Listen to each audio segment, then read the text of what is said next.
Pozdrav svima, moje ime je Jelena Sukalić, a.k.a. Baby J za sve one koji me ne znaju. Moja muzička karijera počinje tamo, davne 2011. godine, kada suprug i ja pokrećemo grupu Regnum.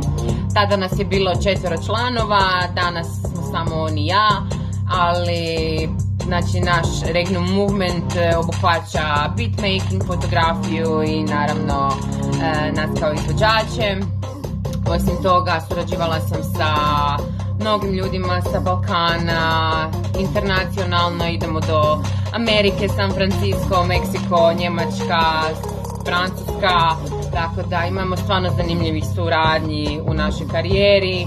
3 muzička spota iza nas i imala sam jednu malo veću pauzu od 4-5 godina kada sam se posvetila majčinstvu, ali odlučila sam se danas vratiti lagano od ove godine malo ozbiljnije krećem sa muzikom, sa glazbom i kako se vraćam nazad, eto mene u Otvoreni Balkan grupi, eto mene na Cypheru. Što je meni donio Cypher? Nevjerovatnih 8 braće, eto.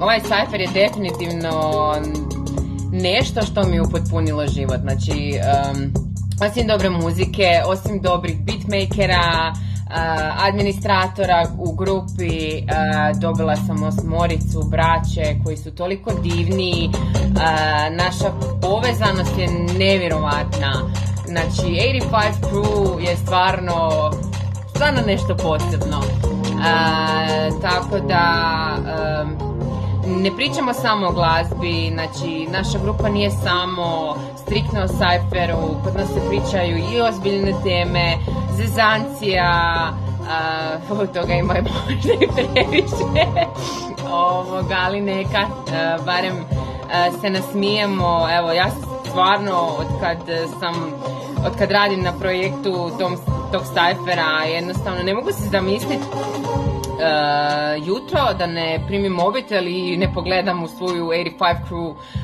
grupu i nema mi ništa slađe nego dok pročitam one riječi dobro jutro familijo ili kad idem spavat laku noć familijo, tako da za mene eto ovaj Cypher je stvarno nešto posebno i moja braća i ja uskoro pripremamo osim Cyphera koji je već zapravo gotov, sada snimamo videe za spot.